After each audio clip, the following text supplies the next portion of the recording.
Shalom warga kerajaan Allah dimanapun berada saat ini. Saya menyapa kita semua dengan kebaikan Tuhan yang luar biasa.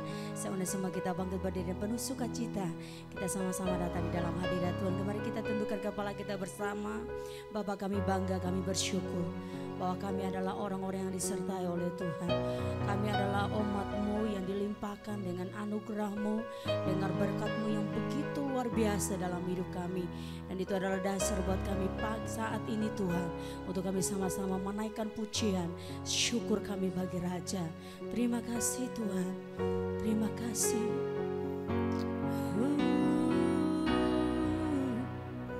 Mari dengan pujian kita sama-sama naikkan di hadapan Tuhan. Ku mau cinta Yesus selamanya. Katakan ku mau cinta. Ku mau cinta Yesus selamanya. Meskipun badai silih berganti dalam hidupku, amin.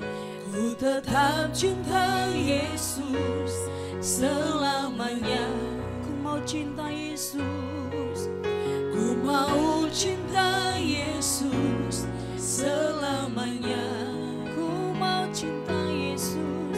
Ku mau cinta Yesus selamanya.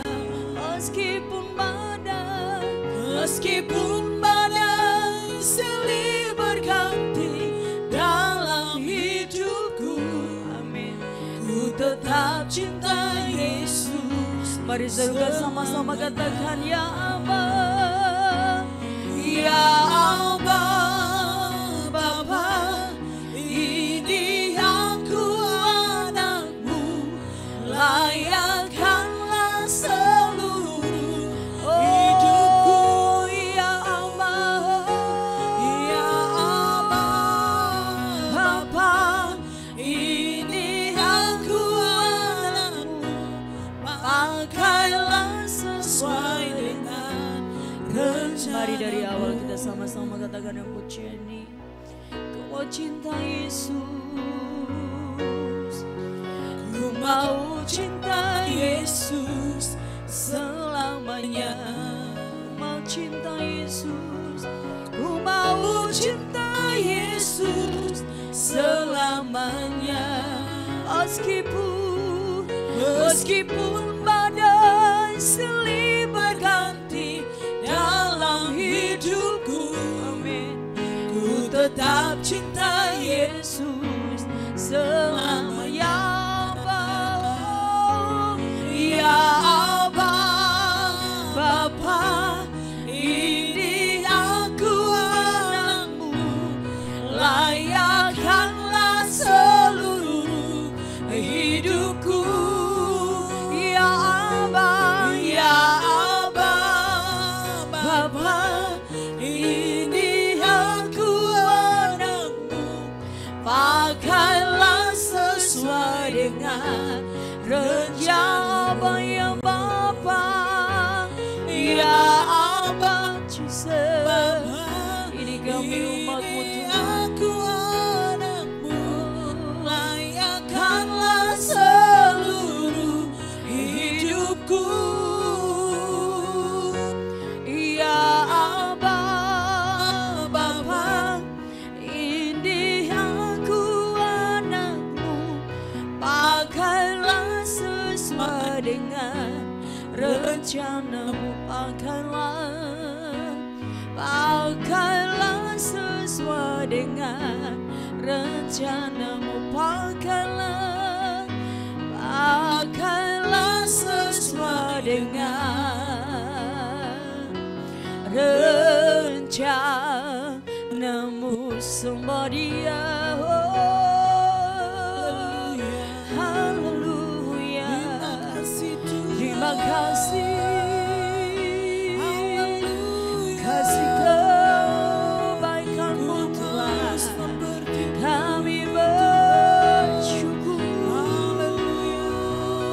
Semua karena kasih-Mu, semua karena cinta-Mu. Oh,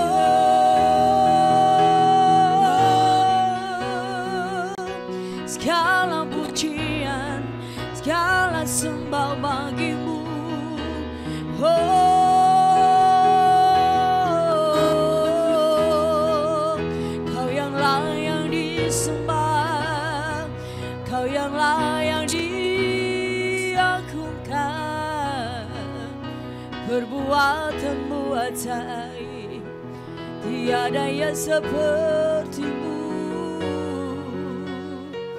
Kami bersyukur, terima kasih Tuhan, tiada yang sepertimu. Kami sembah Kau Tuhan. Oh, oh, oh.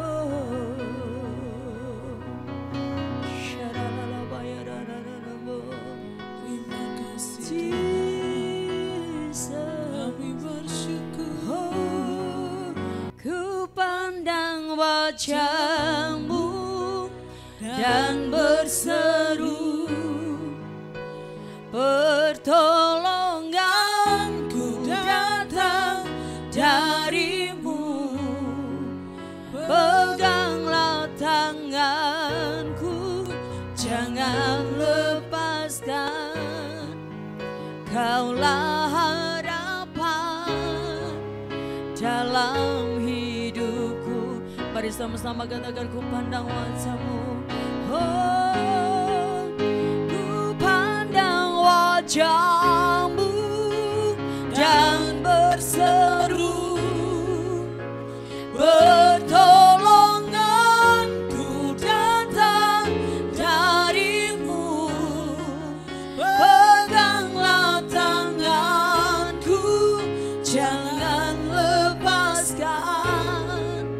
Kaulah harapan dalam. Ku pandang wajah-Mu, ku pandang wajah-Mu dan berseru, pertolonganku datang dari-Mu.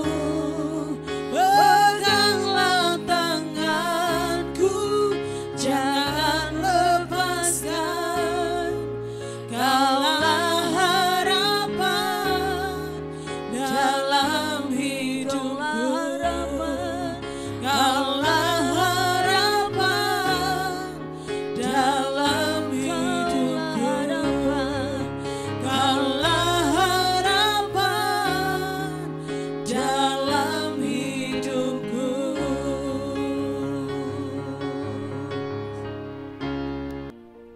Salam sahabat Kristus dimanapun saudara berada. Berjumpa kembali dengan saya Pendeta Wahyu, dan saya disampingi oleh Pendeta Hengkin Daulu dan beberapa tim multimedia dan beberapa umat Tuhan yang ada di tempat ini. Senang sekali menjumpai saudara memasuki di awal bulan ini, bulan November. Mari kita dengan bergairah karena percaya ada pertolongan, ada mujizat, anak anugerah, dan semua yang terbaik daripada Tuhan disediakan atas kita. Mari saya cepat bangkit berdiri, baik sahabat yang menyaksikan online ini lewat YouTube saudara dan juga lewat Facebook dan semuanya.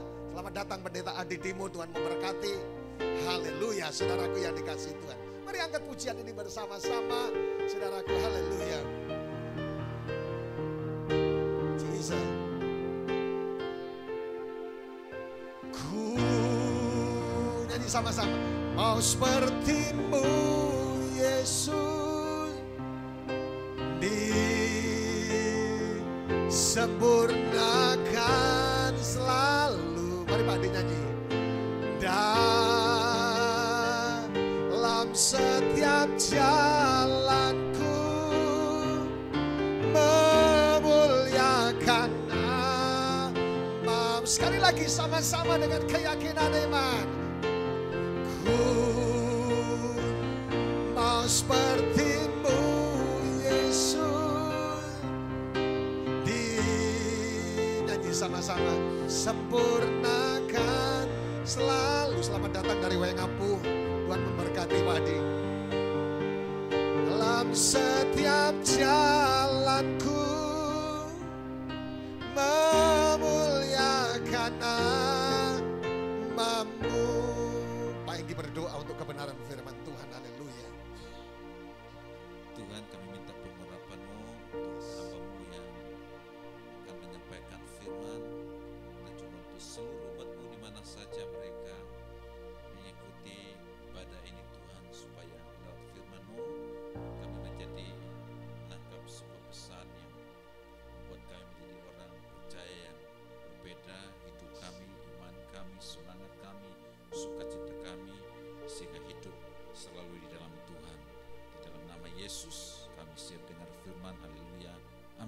Amin, haleluya. Silakan duduk Bapak Ibu Saudaraku.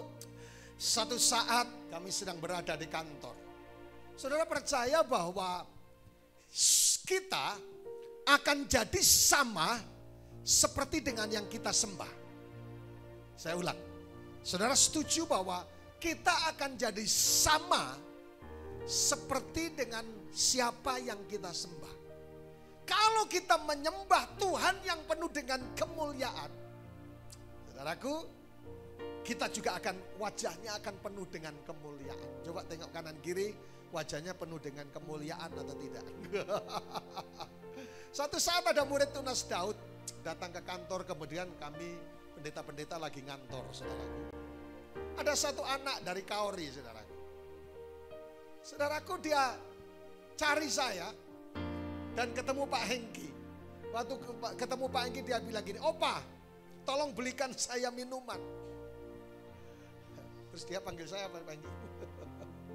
Terus dia ketemu saya, namanya Jose, saudaraku. Dia ketemu saya, "Hai bro." Nah saudaraku, ini hanya sekedar icebreaker saja. Bulan November ini kita dituntun dengan satu tema yang sangat menarik. Dan saya bernubuat buat saudara sekali lagi.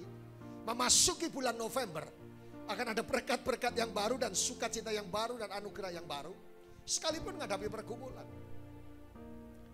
Dan Tuhan memberikan kemenangan dan janji kemuliaan.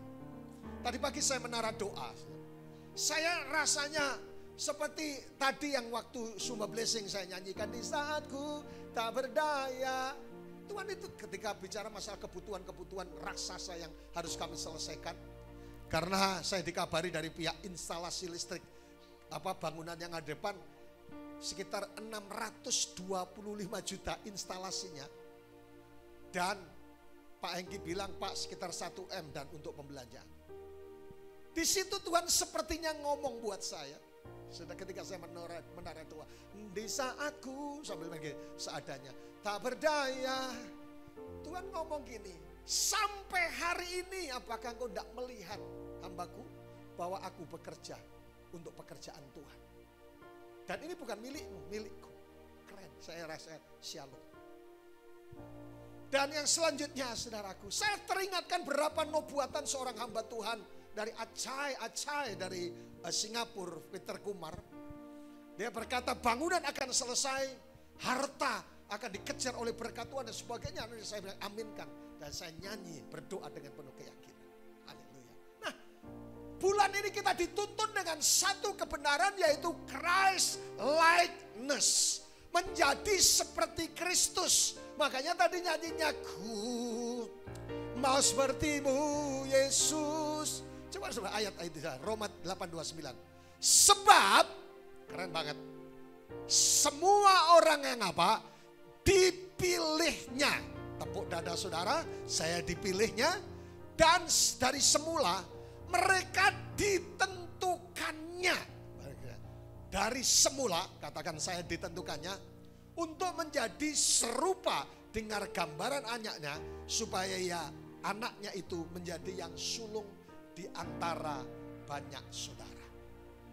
Ada satu kalimat yang menarik untuk menjadi Christ likeness, untuk menjadi sama seperti Kristus. Dikatakan saudara dipilih, saudara ditentukan untuk menjadi apa? Serupa dengan gambaran anaknya. Saya sering mewisuda karena sekolah di pelayanan kita di Sumba ada playgroup TK, SD, SMP. Dan kita rindu untuk membuka SMA, tentunya sudah meluluskan 4 tahun, 4 kali. Nah, kadang-kala saya tanya, kemudian guru-guru wali kelasnya biar tanya dulu, nama Hengki Ndolo akan menjadi seorang hamba Tuhan. Nama Epidinosaurus akan menjadi dokter. Adi Dimo akan menjadi biasanya disebutkan. Saudaraku yang dikasih Tuhan. Tapi saudaraku sebagai orang percaya, kalau ditanya, saudara ditentukan, saudara dipilih untuk menjadi sama seperti Kristus.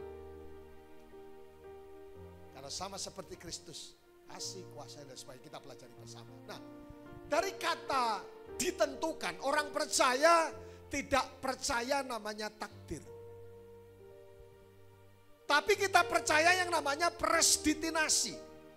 Ditakdirkan, itu takdir itu bahasa Arab. Menentukan sebelumnya, memerintahkan sebelumnya, memutuskan sebelumnya. Jadi predestinasi, Tuhan yang menentukan sebelumnya peristiwa-peristiwa yang akan datang. Bukan dating, itu salah cetak. Sehingga saudaraku, jadi rupanya kata predestinasi, saudara ditentukan, saudara dipilih, saudara diputuskan. Saudaraku, masalah-masalah ke depan yang sedang kita hadapi, saudaraku, Allah sudah tahu. Sehingga Alkitab berkata, saudaraku, sudah selesai. Sehingga ada istilah gini, God in control, dan tidak ada sesuatu yang kebetulan. Jadi pro o riso, tidak tahu pengucapannya betul, tapi predestinate, predestinasi. Jadi sudah ditentukan dari semula. Mungkin saudara bertanya, Pak Wahyu, kita ditentukan dari semula untuk apa? Kita ditentukan dari semula untuk menang, kita ditentukan dari semula untuk diberkati, kita ditentukan dari semua untuk sembuh. Di minggu yang lalu saya singgung seorang pengusaha dari Biak. Dia berobat ke China, Singapura, Jakarta dan semuanya. Minta ketemu saya di Surabaya hanya untuk didoakan. Saya terbang dari Sumba ke Surabaya dan saya dijemput. Kemudian disambut makan kesukaan saya. Bebek goreng. Di restoran yang cukup bagus karena pengusaha. Saudaraku, tapi saya semua bebek di pinggir jalan juga bisa. Satu saat saya diundang melayani di Lumajang, Pendeta Latif. Mereka kan tidak biasa makan di pinggir jalan. Tak ajak makan di pinggir jalan, makan bebek pinggir jalan. Haujak Xi Jinping, enak tenan, maknyus. Dan salah satu komentarnya yang sampai sekarang saya ingat adalah, lihat Pak Pendeta, mungkin saya ini ditakdirkan untuk sakit. Oh, saya bilang, kita tidak percaya takdir Bapak. Kita percaya dipredestinasi untuk sembuh. Jadi jangan ada yang bilang, Pak, mungkin saya ini ditakdirkan untuk tidak punya anak. No, ditakdirkan untuk tidak punya jodoh. No, ditakdirkan untuk miskin. No. Jadi lagunya siapa itu Pak Enggi ya? Tidak berlaku lagi. Jangankan gedung gubuk pun aku tak punya. Jangankan permata, uang pun aku tiada. Itulah diriku. Padi, ku katakan padamu agar engkau tahu siapa diriku. Saudaraku, kalau orang lagi jatuh cinta, semuanya ngomong, saya itu tidak punya, tidak berharga, saya ini orang. Saudaraku, kemarin saya konseling dengan orang, Pak, kami pacaran hanya beberapa saat. Habis itu menikah. Dan setelah menikah 1 hari, saya baru tahu keadaan istri saya yang sesungguhnya. Saya cuma bilang, untuk masuk dalam pernikahan hanya untuk saudaraku, masuk sah dalam pernikahan hanya perlu waktu 30 menit sampai 1 jam. Pendeta Hengki, Pendeta Adi memberkati saudara dalam nama Bapa, Putra, dan Roh. Engkau sah menjadi suami istri. Saudara janji nikah, saudaraku. Dan kemudian pendeta mulai nyanyikan satu lagu dan berkata, sejak pertama berjumpa denganmu selalu mencintaimu. Hanya perlu 30 menit sampai 1 jam untuk saudara masuk dalam pernikahan. Tapi belajar tentang pasangan suami dan istri itu seumur hidup. Amin. Jadi jangan kaget. Kalau masih pacaran, gunung kan ku daki, lautan kan ku seberangi. Semuanya serba indah. Semuanya masih saudaraku menggunakan topeng. Makanya buka dulu topengmu. Saudaraku. Namun ketika masuk dalam pernikahan, tapi jangan khawatir. Firman Tuhan berkata 2-3 orang berkumpul dalam nama Yesus, minta apa saya akan diberi. Saudaraku, pikiran saya cuma bilang sama yang konseling dengan saya. Ya jelas beda. Saudaraku, wanita menggunakan perasaan, pria menggunakan pikiran. Tidak nyambung. Yang nyambung saudaraku logika dengan logika, pikiran dengan logika, perasaan dengan perasaan. Itu baru nyambung. Jadi kalau Anda suami istri tidak nyambung, memang tidak nyambung. Tapi bukan suami jadi istri jadi suami, tapi sama-sama suami istri menjadi sama seperti Kristus loh. Kok bicara masalah perkawinan? Satu saat saya transit di satu kota namanya Turki. Satu saat saya lihat ada pemuda ganteng kayak saya dua. Minum di Starbucks di bawah payung Starbucks. Berdua minuman sama-sama peluk-pelukan berdua. Itu baru cocok. Jadi Bapak Ibu Saudaraku menjadi sama seperti Kristus. Saudaraku yang dikasihi, ditentukan menjadi sama seperti Kristus. Makanya apa terjadi, masalah yang sedang kita hadapi, kesulitan yang sedang hadapi, saudaraku tidak ada istilah kebetulan, saudaraku semua God in control. Tapi pendeta, kenapa saya ada berada di Sumba? Semua dalam kehendak Tuhan. Kenapa saya menikah dengan ini? Kalau suami menikah dengan yang dulu itu, semua tidak ada istilah kebetulan. Semua seizin Tuhan dan God in control. Pertanyaan penting buat kita, who is Jesus? Siapakah Yesus buat saudara dan saya? Pertanyaannya, jawaban yang pertama, siapakah Yesus? Yang pertama, Yesus adalah Tuhan yang Maha Kuasa, yang mengatakan Dia adalah yang Maha Kuasa dalam Wahyu 1 ayat 8. Dia Maha Kuasa artinya apa? Dia sanggup melakukan mukjizat, Dia sanggup menyembuhkan, Dia sanggup memulihkan, sanggup memberkati buat saudara. Yang setuju katakan amin. Yang kedua, Dia Maha Hadir. Yesus adalah Maha Hadir karena Dia mengatakan apabila 2 atau 3 orang berkumpul, aku pun bersama dengan mereka. Matius 18. Artinya apa? Saudara mungkin bertanya, apakah Yesus hadir manakala saudara sedang mengalami persoalan, manakala saudara sedang bergumul tentang sakit penyakit? Dia Maha Hadir dimanapun saudara berada. Yang ketiga, Dia Maha Tahu. Bukti Yesus Maha Tahu boleh dilihat pada Yohanes 1 dan sebagainya, menjelaskan semua referensi itu bahwa Dia Maha Tahu. Apakah Dia tahu saudara sedang susah hari ini? Apakah Yesus tahu saudara sedang bergumul keuangan? Apakah saudara tahu Yesus sedang bergumul tentang jodoh? Apakah Yesus tahu saudara sedang tidak punya apa-apa dan hanya baju di badan? Yesus tahu, karena dia Maha Tahu. Yang keempat, Dia kekal. Kekekalan Yesus, saudara referensi begitu dasar, Yesaya, Kolose dan sebagainya. Tapi yang keempat adalah pencipta. Sebagai firman Tuhan, Yesus bersama-sama Tuhan dan Rohnya untuk menciptakan alam semesta, dan termasuk saudara dan saya diciptakan. Supaya kalau saudara sadar bahwa saudara penciptanya dan Tuhan menjadi kurios pemilik. Don't worry, be happy. Karena Tuhan akan memelihara saudara sempurna.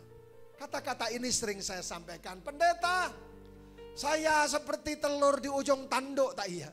Kalau tidak Tuhan tolong, hancur peseknya telur. Dan saudaraku, sekalipun saudara seperti di ujung tanduk, kalau lihat who is Jesus, siapakah Yesus? Saudaraku, tidak ada alasan untuk khawatir. Amin. Tidak ada alasan untuk susah. Tidak alasan untuk mundur daripada Tuhan. Christ is enough for me. Christ is enough for me. Kalau kita melihat who is Jesus, siapakah Yesus? Dia Maha Tahu, Maha Kuasa, sumber mujizat, sumber pertolongan. Dia kurios dan kita adalah ciptaannya. Tidak ada alasan untuk mundur, tidak ada alasan untuk berkata, aku tidak Tuhan-Tuhanan. Dan kalau tidak Tuhan-Tuhanan, saudara sedang hantu-hantuan. Pertanyaan buat kita, the radical teaching of Jesus, saudaraku, pengajaran tentang keradikalan Yesus. Apa yang dilakukan oleh Yesus? Yesus itu, saudaraku, hidupnya radikal dan juga matinya radikal, saudaraku. Nah, 5 keradikalan Yesus yang kita bahas dalam waktu yang tidak lama. 5 radical action of Jesus. 5 hal yang radikal yang dilakukan oleh Yesus. Yang pertama, perkataannya Yesus radikal. Yang kedua, perbuatannya Yesus radikal. Yang ketiga, kekudusannya Yesus radikal. Yang keempat, penderitaan Yesus radikal. Yang kelima, kematian Yesus radikal. Makanya kita boleh belajar tentang radikal apa yang dilakukan oleh Yesus. Yang pertama kita bahas bersama-sama dengan waktu yang tidak lama. Saudaraku, karena pendeta Adi akan melayani kita dalam perjamuan kudus hari ini. Yang pertama adalah perkataannya radikal. Markus 1:27 dikatakan, mereka semua takjub. Mereka memperbincangkan katanya, apa ini? Apa itu? Suatu ajaran barukah Ia berkata dengan kuasa roh-roh jahat pun diperintahkannya dan taat kepadanya. Saudaraku, rupanya yang pertama perkataan radikal yang dilakukan Yesus, ahli Taurat, ahli Farisi kaget. Mereka mempertanyakan apa ini?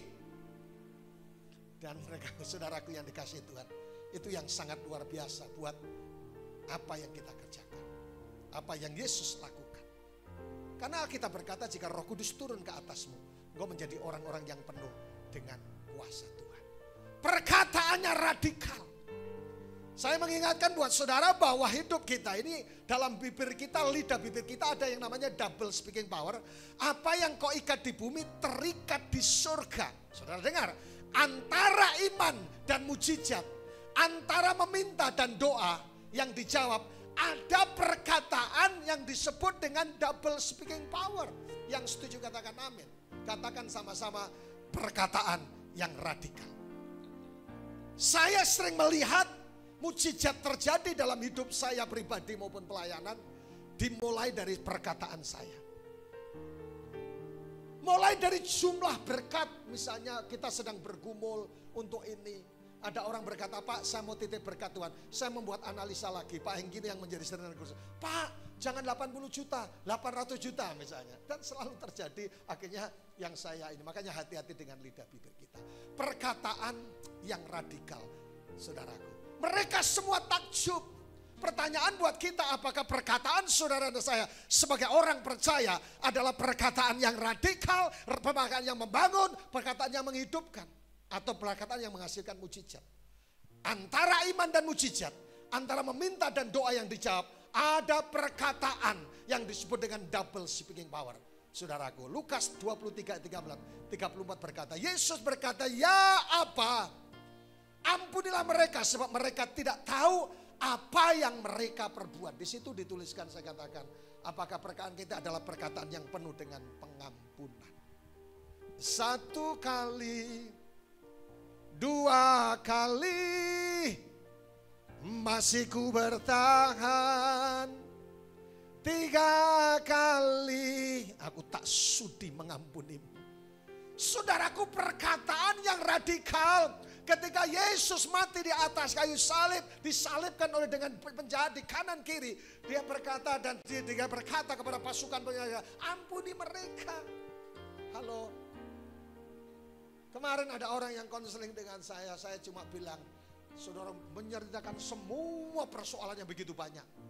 Kemudian saya katakan, bro, ada satu kata yang sakti, yaitu kata maaf. Ketika saudara berkata maaf, sekalipun maaf, posisi kita ini benar.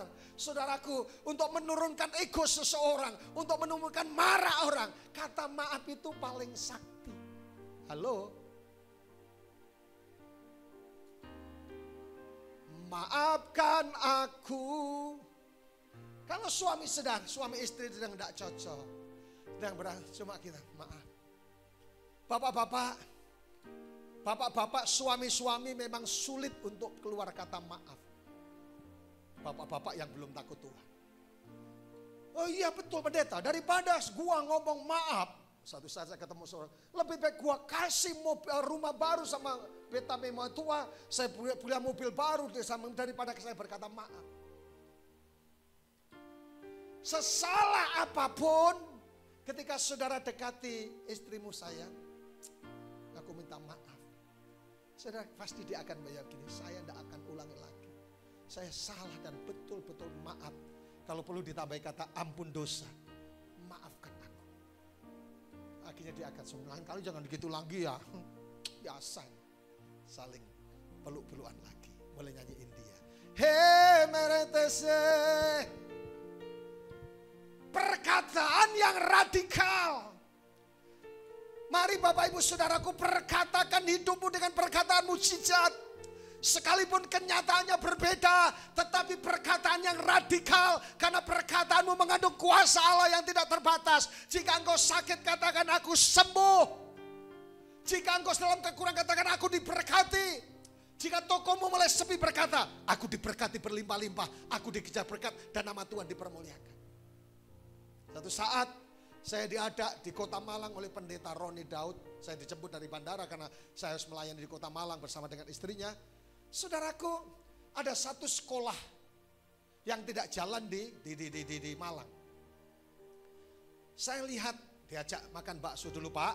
Saya ajak makan bakso yang paling enak se-Asia. Padahal ya biasa-biasa rasanya. Saudaraku, apa yang terjadi? Saya makan dan kemudian lihat sekolah yang hampir roboh. Karena sudah tidak jalan, muridnya tinggal 4 atau berapa. Pak Pendeta Roni bilang, wow, luar biasa.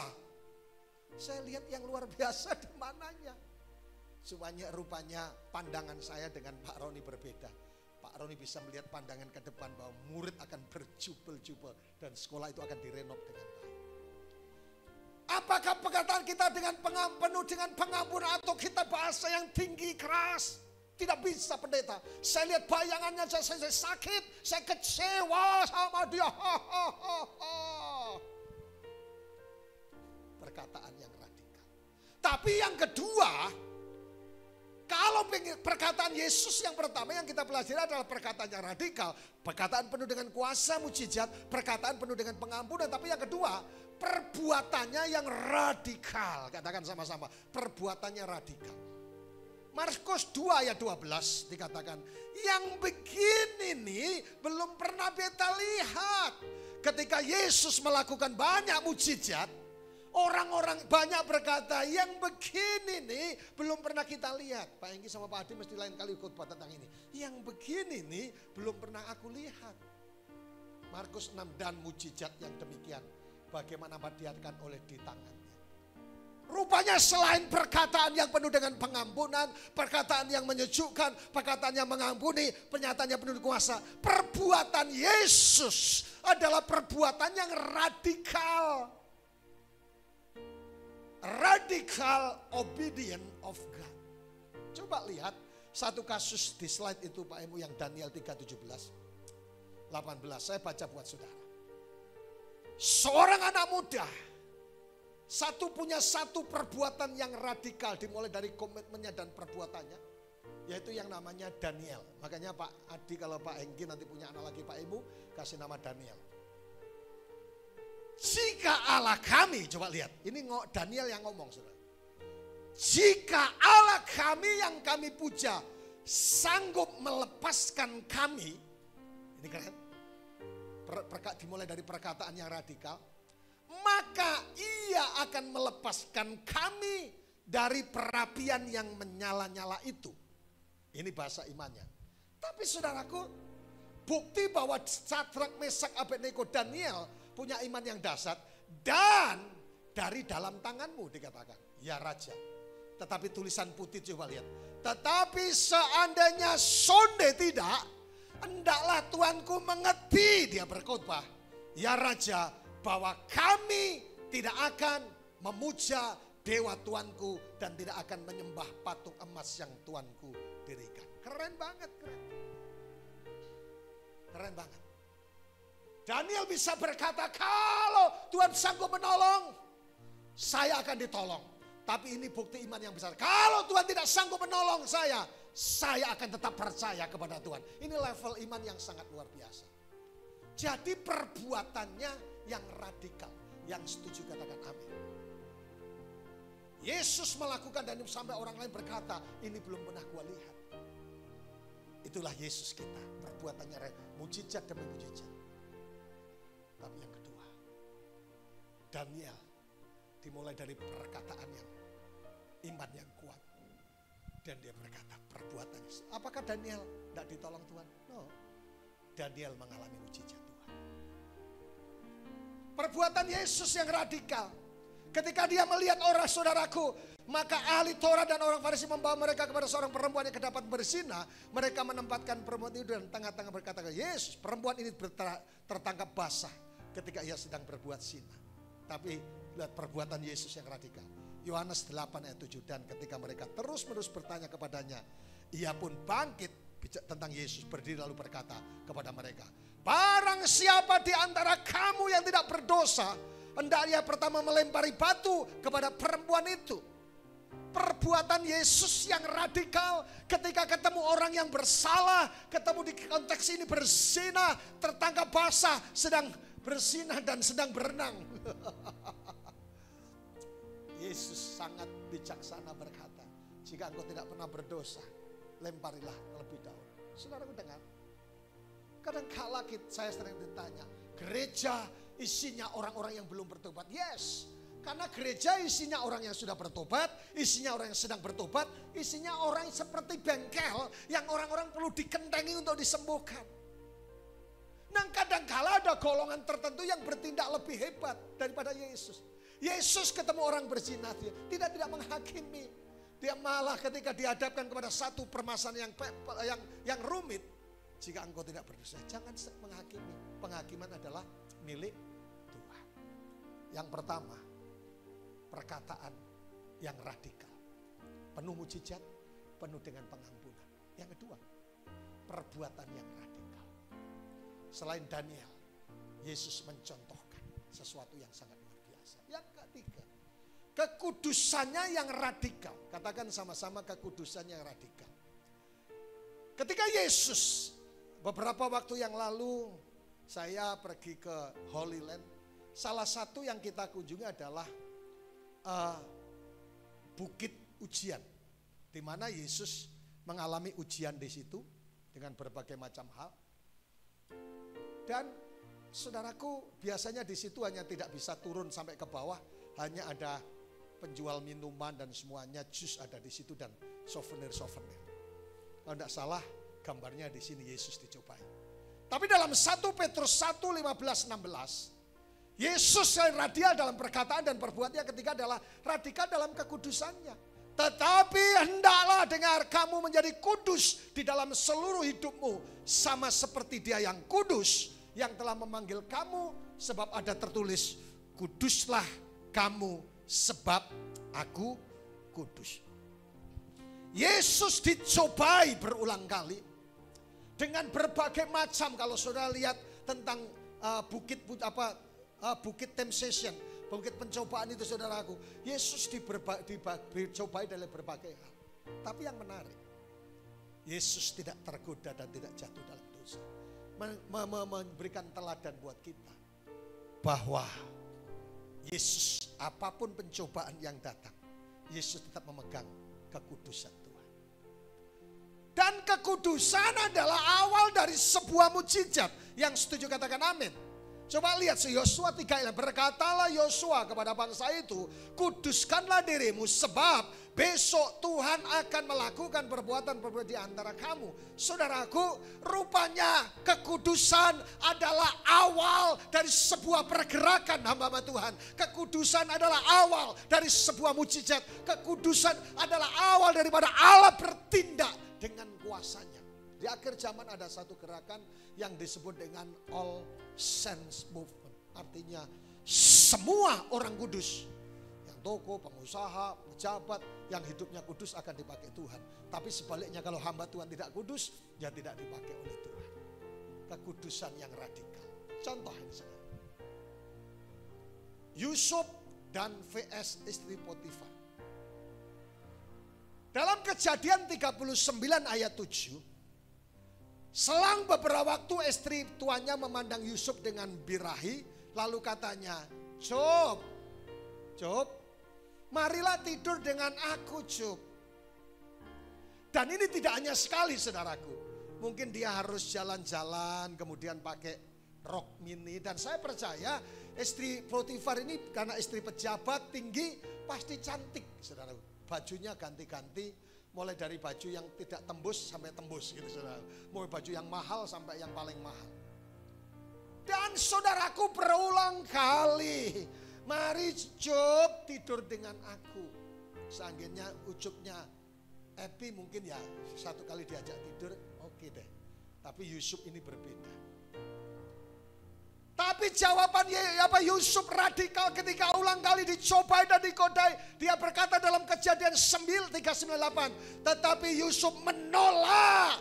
Tetapi Wahyu menolak. Tetapi Hengki menolak. Tetapi Adi menolak. Tetapi Epi menolak. Emu menolak. Dan berkata kepada istrinya tuannya itu. dengan bantuan Tuanku itu tidak lagi mengatur apa yang dalam rumah ini, dan ia telah menyerahkan segala miliknya pada kekuasaannya, kecuali istrinya. Wah, keren banget, anak muda yang luar biasa. Saudara tahu, saya kasih tahu, Yusuf ini masih muda.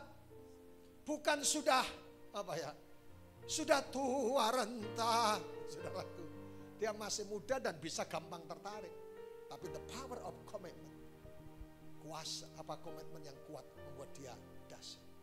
Tapi yang keempat, penderitaannya. Yesus menjadi sama seperti Yesus, berarti juga saudaraku melihat penderitaan yang radikal yang dilakukan Yesus. Yesaya 53 dikatakan, ia dihina, keren, dan dihindari orang, seorang yang penuh kesengsaraan, dan ia biasa menderita kesakitan. Ia sangat dihina sehingga orang menutup mukanya terhadap dia, dan bagi kita pun tidak ada masuk hitungan. Saudaraku, penderitaan Yesus kalau saudara mempelajari, khususnya kalau saudara istilahnya adalah via dolorosa, begitu sengsara. Saya mengambil satu sampel, saya lihat daftarnya ada sekitar 180 daftar penderitaan yang dialami oleh Yesus. Jadi rupanya saudaraku, kita bukan hanya dikaruniakan untuk bahagia, rupanya diizinkan untuk mengalami penderitaan yang dialami. Supaya apa? Coba lihat. Why suffering? Kenapa harus ada penderitaan? Kenapa harus ada masalah? Di tulisan kuning saya bawa suffering menuju miracle, miracle menuju kemuliaan. Roma 5 ayat 3-5 dikatakan, dan bukan hanya itu saja, kita malah bermegah juga dalam kesengsaraan kita, karena kita tahu bahwa kesengsaraan itu menimbulkan ketekunan, dan ketekunan menimbulkan uji, dan uji menimbulkan pengharapan, dan pengharapan untuk tidak mengecewakan, karena kasih Allah dicurahkan, dan sebagainya. Haleluya. Sahabat Kristus dimanapun saudara berada, kalau hari ini saudara dan saya diizinkan menghadapi suffering, penderitaan, menghadapi problem, menghadapi sakit, menghadapi apa? Yang pertama saya mau kasih tahu buat saudara, bahwa Yesus pun sudah melewatinya. Kita bukan dikaruniakan hanya untuk menikmati sesuatu yang lain, menderita bersama dengan Kristus, termasuk dalam konsep ini. Tapi saya mau kasih tahu buat saudara, jangan komplain dengan Tuhan. Karena rupanya suffering, penderitaan, kesulitan melainkan menalirkan kita menjadi tahan uji. Di bagian tadi saya katakan suffering menuju miracle, miracle menuju glory. Amin.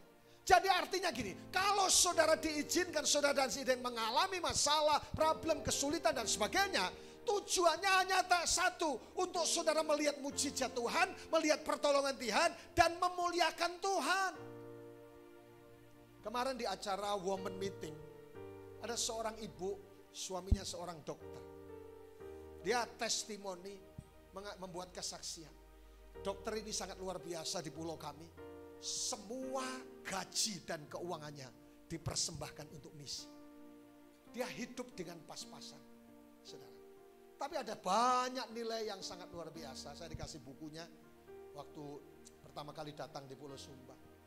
Dan rupanya dia bahagia. Untuk beli rumah pun dia tidak punya apa-apa, tapi Tuhan cukupkan. Dia punya mobil dinas, salah satu pejabat di kota kami. Kemudian ada mobil pribadi yang Tuhan berkati. Saya tahu berkatnya berapa, tapi Tuhan pelihara bukan karena gaji. Jadi kalau diizinkan menghadapi suffering, menghadapi penderitaan, menghadapi itu persoalan sana sini, menantu mertua, mengalami kajian uang, saudara keuangan, ekonomi yang kurang bagus, saudara menghadapi kesulitan, sana sini banyak masalah. Jadi orang jangan salahkan Tuhan, karena apa? Ini orang akan dibawa namanya mengalami mujizat. Gembala saya berkata, saya tanya, Pak, apakah Pak Arifin tidak pernah menghadapi masalah? Jawabannya saudara Wahyu, 1000 masalah yang saya hadapi, tapi 1001 Tuhan memberikan pertolongan buat saya. Keren banget.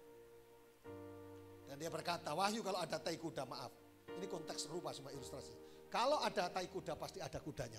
Semakin banyak tai kuda, semakin banyak kudanya. Artinya semakin besar masalah, semakin besar mujizat yang akan terjadi. Dan nama Tuhan dipermuliakan. yang terakhir. Selain perkataan, selain perbuatan, selain kekudusan, tapi juga kematiannya yang radikal. Ia memiliki kuasa penuh atas nyawanya. Dan dengan rela hati, dalam Mazmur 31 ayat 6 dikatakan, ke dalam tangan-Mu lah kuserahkan nyawaku. Engkau membebaskan aku ya Tuhan Allah yang setia. Saudaraku, rupanya dalam terjemahan bahasa asli, bahasa Ibrani dan kata Inggris tentunya, kata menyerahkan nyawa itu adalah ani afkid.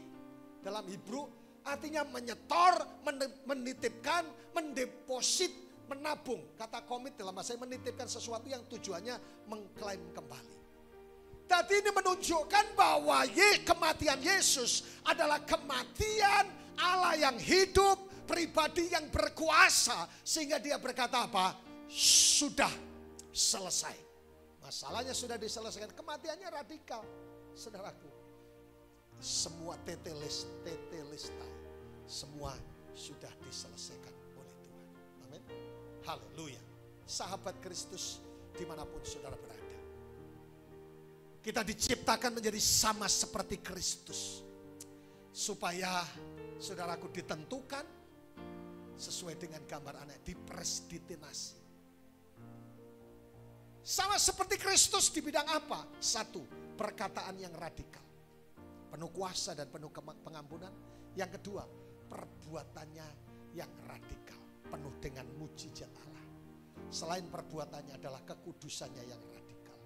Selain kekudusannya, saudaraku yang dikasihi Tuhan, yang terakhir dikatakan bahwa saudaraku yang dikasihi Tuhan, kematiannya radikal, penderitaannya radikal. Amin. Dan saya percaya, seperti tulisan tadi saya katakan, suffering menuju miracle dan menuju kemuliaan Tuhan. Ku mau seperti-Mu Yesus, disempurnakan selalu dalam setiap jalanku, memuliakan nama-Mu. Dari awal sama-sama, mari kita menjadi sama seperti Yesus, radikal dalam perkataan, perbuatan, pekudusan, penderitaan, dan juga saudaraku dalam hal kematiannya yang melahirkan kemuliaan. Yes. Hidupku di tangan-Mu. Sementara pujian ini dinaikkan, Pendeta Aditimo MTH akan memimpin kita dalam perjamuan kudus dan sekaligus memberkati saudara dalam berkat Tuhan.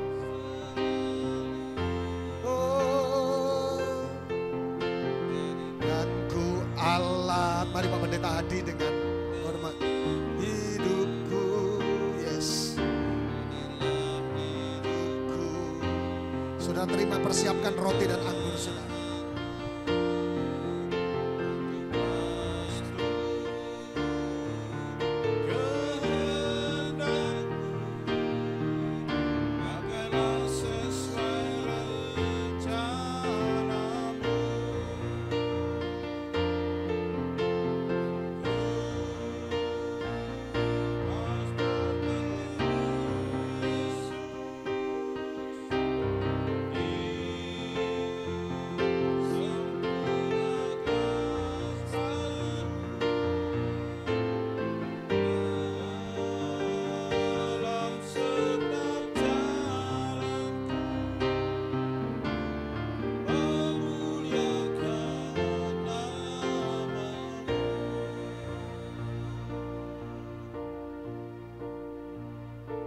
Mari Bapak Ibu Saudara, siapkan hidupmu untuk menyatu dengan tubuh dan darah Yesus. Sebelumnya mari kita berdoa. Bapa, kami mengucap syukur buat anugerah-Mu yang luar biasa. Kami boleh mendengarkan bagian daripada firman-Mu. Nolong kami sehingga hidup kami bisa mempermuliakan nama Tuhan. menjadikan kami pelaku-pelaku daripada firman-Mu, dan biarlah lewat kekuatan Roh-Mu yang kudus terus membimbing kami. Terima kasih Bapa. Kuduskan hamba-Mu, kuduskan roti dan anggur yang ada, bahkan setiap umat-Mu yang akan menyatu dengan tubuh dan darah-Mu hari ini. Layakkan ya Allah, di dalam nama Tuhan Yesus. Haleluya, amin. Mari saya ajak saudara bangkit berdiri. Mari kita mengangkat roti melebihi kepala kita. Dengarkanlah firman Tuhan. Sebab setiap kali kamu makan roti ini dan minum cawan ini, kamu memberitakan kematian Tuhan sampai Ia datang.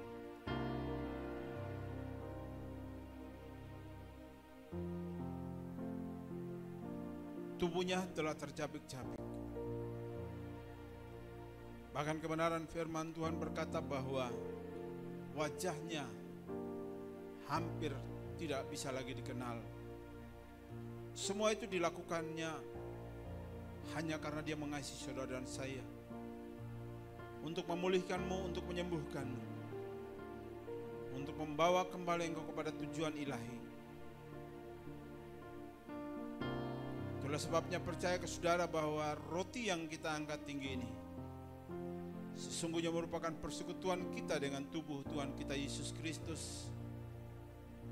Mari makan dengan iman di dalam nama Tuhan Yesus.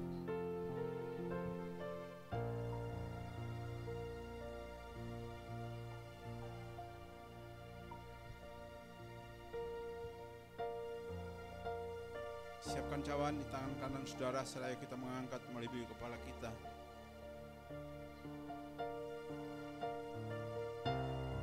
Bahwasanya tidak ada dosa yang tidak bisa diampuni oleh Allah. Ketika kita menyadari mengakuinya, sebab Dia adalah Allah yang berlimpah dengan kasih setia. Dia akan mengampuni segala dosa dan kejahatan kita serta menyucikan kita. Darahnya telah menyelesaikan semuanya, hanya untuk mengembalikan saudara dan saya kepada posisi ilahi, seperti tujuan Allah semula, menjadikanmu sempurna. Percayakah saudara bahwa anggur yang kita angkat tinggi ini sesungguhnya merupakan persekutuan kita dengan darah Tuhan kita Yesus Kristus. Mari kita minum dengan iman di dalam nama Tuhan Yesus.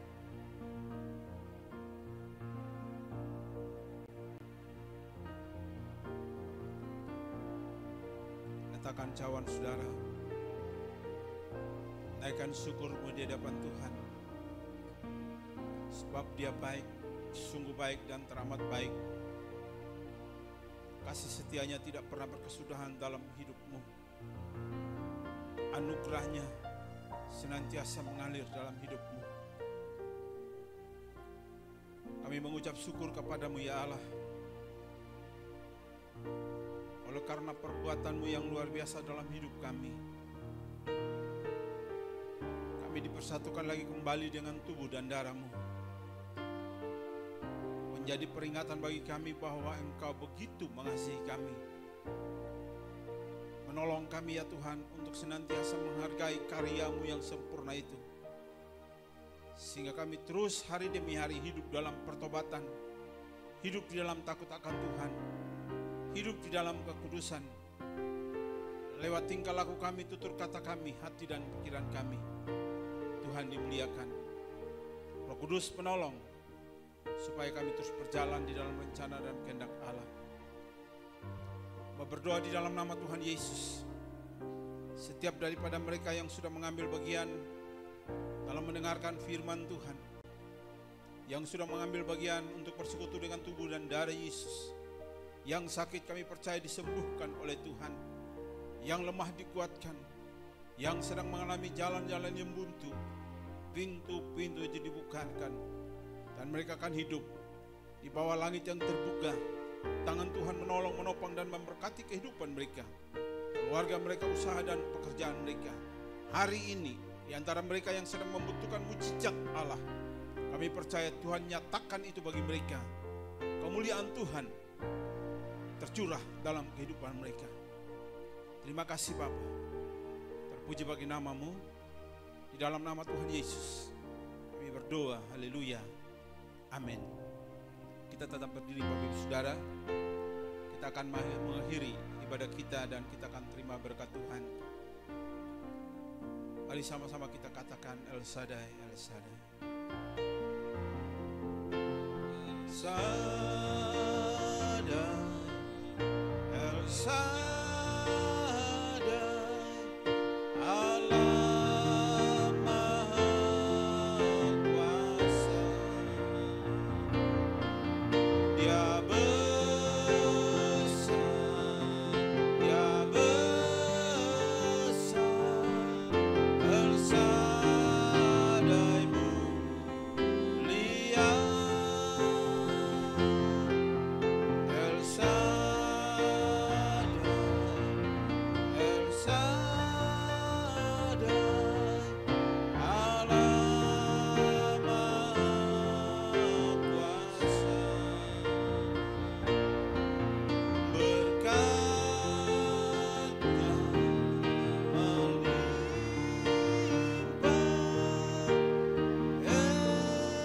El Shaddai. Di akhir daripada ibadah kami hari ini, kami terus berdoa untuk melepaskan perdamaian bagi dunia ini, secara khusus untuk Israel dan Palestina yang sedang mengalami konflik. Kami berdoa supaya biarlah terjadi gencatan senjata. Pihak-pihak yang berkaitan Tuhan berkati. PBB yang ada Tuhan berkati. Sehingga biarlah boleh terjadi pemulihan. Tuhan teguhkan dan kuatkan iman, percaya pengharapan umat-Mu bangsa Israel. Dan kami percaya mereka dalam perlindungan Tuhan, sebab mereka adalah biji mata Allah. Terima kasih Bapa. Kami mengakhiri ibadah kami pada hari ini dan kami percaya berkat anugerah kasih sayang daripada Allah Bapa, dari Tuhan kami Yesus Kristus, kekuatan penghiburan daripada Roh Kudus turun menyertai menanggung kehidupan kami. Mulai dari saat ini kami percaya langkah hidup kami bertuliskan mujizat, langkah hidup kami bertuliskan pertolongan Tuhan. Keluarga kami, rumah tangga kami, usaha dan pekerjaan masa depan, bahkan pelayanan kami disertai dan diberkati oleh Tuhan. Dalam nama Yesus yang percaya, diberkati oleh Tuhan. Sama-sama katakan amin, amin, amin. Salam, Tuhan Yesus memberkati.